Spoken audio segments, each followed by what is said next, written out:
Welcome back in the course. We've seen many techniques, and once you've used the previous techniques to first make the problem explicit and later come up with many alternatives, the next step is to help your client make a choice between the different alternatives. How can you as an analyst help?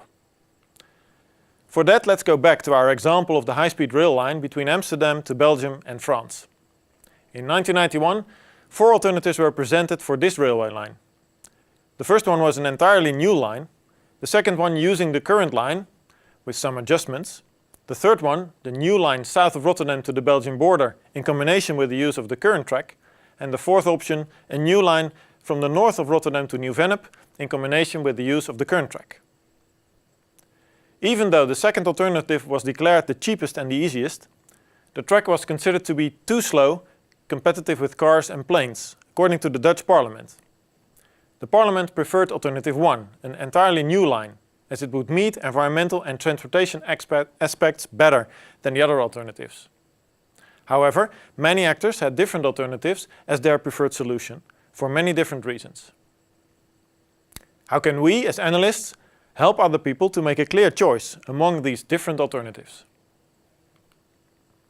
The results of the previous phases can be transformed into a clear overview that enables you, the analyst, to compare the alternatives and see how they score on the different criteria. You, as an analyst, can present this overview to your client or other actor in order to help this actor in making a decision. This technique we call multi-criteria analysis. The technique does not tell us whether an alternative is good or bad, but it does tell something about how an alternative scores on the different criteria. Remember that the actual consideration of the different alternatives and choosing for one of them is not your job, but that of the problem owner or your client. In this course, we provide 2 techniques to perform a multi-criteria analysis: the scorecard technique and the simple multi-attribute rating technique, or SMART. The second is based upon the first, so let's start with the scorecard. To set up a scorecard, you must execute a range of steps. The first is choose for what scenario, what context scenario, you will make a scorecard. Alternatives will score differently in different potential futures. Then make a matrix, like this table. Go back to your criteria analysis and take the list of criteria you have chosen there to use in your scorecard. Just give it an extra check and make sure these are all clear, relevant for the problem and have well-defined units. Then put all the criteria in the first column. In the first row, you'll put all the alternatives that you want to compare. And now, by using literature, experiments, talk to experts, or make estimations, you fill in the scores. Do this for all criteria and your table is finished. The table so far is not specifically designed for a certain actor. Of course, the scores of the alternatives on the criteria will not be different for different actors. However, you can personalize the scorecard by adding colors that say something about how happy a certain actor is with that particular score. Of course, this depends completely on the perception and objectives of a specific actor, so when you start doing this, it is very tricky. The details of this can be found in the book on page 158 and further. But remember one thing very clearly: your client will always try to blame you if he made a bad decision. The more the result of an analysis points in the direction of a certain alternative, the more likely it is that the client will go for it and tell the world that you, as an analyst, told him to do so. Sometimes, therefore, it is better and safer to just leave the scorecard uncolored and make your client work just a little harder in making the decision. If you do color scorecards, you should do it for multiple actors. The numerical content of the table will stay the same, however, the colors might differ a lot. By showing these multiple tables to your actors, you can show where they differ and where they overlap. In the process of coming to a decision together, this is a very helpful approach. The SMART is a more extensive technique for comparing alternatives. It focuses on what criteria are more important and have a higher priority. This means that SMARTs are designed specifically for one actor, as everybody will have different objectives and thus ideas about what is important and what is not. The priority is indicated by a weight factor per criterion, so add another column for the weight factors. Make sure to motivate why a weight is given. In essence, you are trying to make explicit what an actor has implicitly in his or her head about his or her objectives and preferences. Then, normalize the scores. This can be done in many different ways. We present here normalization of scores into values between 0 and 1. 0 being the worst score and 1 being the best. There are 3 steps, also explained in your book on page 163. But as a summary, you normalize by subtracting the lowest value from the highest value. This gives you the range. You use the absolute difference between the to-be normalized value and the lowest value, and you divide this by the range. Add another row to the table for the weighted sum of the normalized values for each alternative. You get this by multiplying each value with the weight and add the scores. This indicates a numerical ranking of the alternatives in a new row. Before we go to your own case, we give you 2 examples. First, we meet Peter Bots, a very experienced analyst. Here is what he wants to tell about the use of scorecards.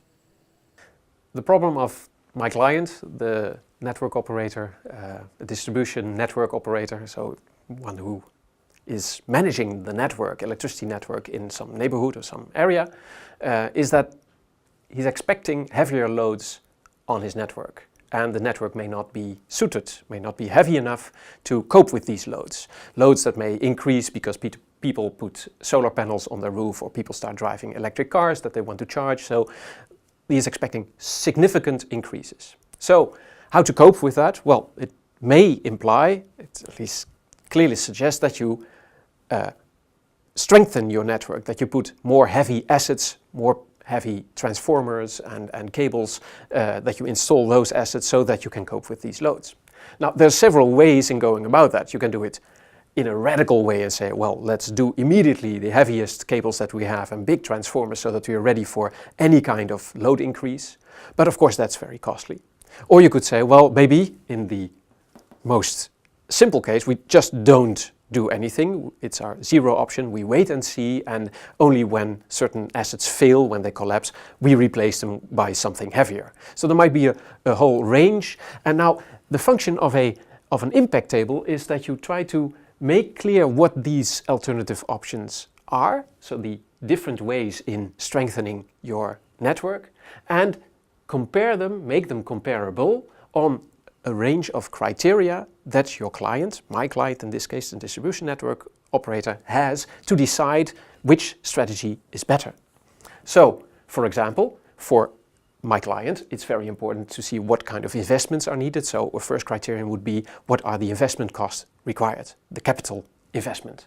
But at the same time, it's also very important how the network performs. If you have big operational losses, if there's lots of electricity that leaks away because the cables are small and they are not so conductive, then clearly, if you have a radical strengthening, then these losses are almost 0, and you win money that way. So that might give a trade-off. A third very important criteria for a distribution network operator clearly is that the system should be reliable. It should not collapse. So you have to have a certain reliability, and the probability of your network collapsing should preferably be 0, or at least very small. And you can imagine that one alternative, the heavy radical thing, it's very low. However, as we do less in investment, the risk of a blackout increases. So the impact table is a way of presenting these expected outcomes of your different strategies, and for each of the criteria that you may have derived from a goal tree, for example. I mentioned 3 criteria. A 4th criterion, which might also be identified, is, for example, what nuisance do you have for the people in the neighborhood, because you have to dig up the street every time you replace an asset, so your wait and see option might be much less attractive from that perspective. Once you have identified all these criteria and assessed the impact of all of your alternatives on these criteria, then systematic overview is possible. And you can start saying, well, how important are these relative criteria? And you can, for example, use this impact table to develop a scorecard or to do some other multi-criteria analysis that will allow you then to make a real advice about which alternative seems to be preferable to the other alternative. That would be the next step, and it's the next step we're going to make for my client. For the second example, remember the student we introduced to you a few weeks ago when we explained problem definition, who wanted to combine her study with many extracurricular activities and had trouble finding the right balance. After receiving a negative advice of the study counselor, the student decided to take a proactive approach to quickly decide which option would be the best to keep studying in Delft while maintaining as much as possible extra fun activities next to her studies. She has spent the last week considering all possible things to do to improve the current situation. After doing all analysis of the problem situation and brainstorming for different alternatives, it was time to consider the impact of the possible alternatives both on the study results as well as on her private life. When she started filling in the scorecard, it became immediately clear that doing nothing was no option, as then she would have to quit studying because of the negative study advice. By looking at the consequences of several alternatives like dropping one of her hobbies or sports, skipping some of the courses, taking a less active role in the committee, sleeping less and many others, the student was able to come up to a conclusion about a set of actions to improve the study results without harming her private life too much. And now let's move to your own case. Before you start working on it, read chapter 5 of your book carefully. After that, create for every scenario an impact table in which you score the different alternatives you identified on your chosen well-balanced set of criteria. What would a scorecard for 2 of your actors look like? And what would a SMART for 2 of your actors look like? How do you use these 3 tables, an impact table, scorecard and a SMART, in your communication to your client? How will they be used in the decision-making process? When transforming impact table to scorecards and SMARTs, there are a couple of classic pitfalls. The first one might sound silly at the moment, but keep in mind which direction of your criterion is a positive one for your actor. This might even be different for different actors. When a certain alternative has higher cost, this is obviously a bad score for the problem owner, but not for the one who sells that alternative. In SMARTs, you do not see the raw scores anymore, only a score between 0 and 1, so it is very important that you do the normalization well. It is a good habit to show in your appendix how you carried out the normalization, so everyone can see what you did.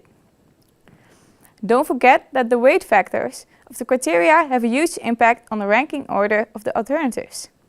Therefore, do a rough research to find out what the problem only really finds more or less important than other criteria, how much and why. High weight factors, say 3 or higher, cause a criteria to easily outrule the other criteria completely, so be modest. It can also be quite tempting to tweak the weight factors to get the desired outcome of your client.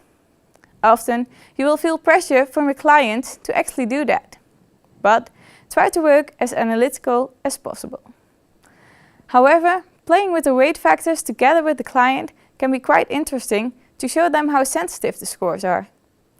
It can be the case that the analytic ranking order of the alternative is suddenly completely different after a small change in the weight factors. This information can be even more interesting than the specific scores of the alternatives, as it says something about the usefulness of the method. Finally, don't forget that the highest ranked alternative of the SMART table is not necessarily the best solution for the problem. SMART was just a tool to make the views of your client on what is important explicit. Eventually, it is the client that uses this information in his decision-making process. Your role is that of an analyst. You are not an advisor or an advocate. It is another role. You can play that role also, no problem. But make sure you tell people that you play that role so they know you are not a neutral analyst anymore, but that you interpret analytical results in an advice. You can even change role in a report, as long as you let the reader know.